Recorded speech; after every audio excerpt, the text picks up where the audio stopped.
người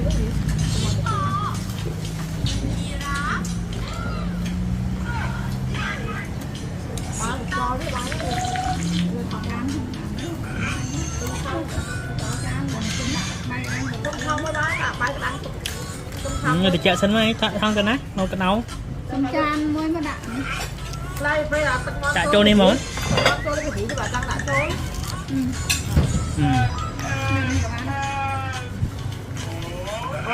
cho về thịt chắc trâu lắm nhé. Mình lọ cho má mình lọ đó. Không có sắc hết.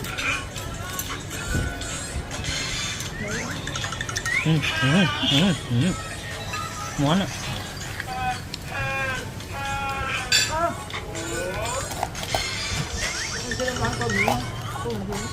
Bạn cứ ơi con chỉ kiên ai con, chỉ kiên ai con, không cho mai cái đang hết.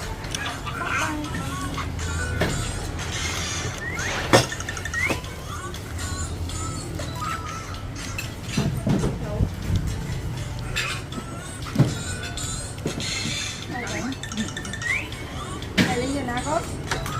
được đấy.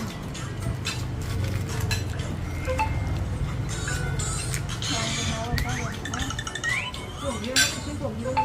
Còn không. Còn stop cùng nữa.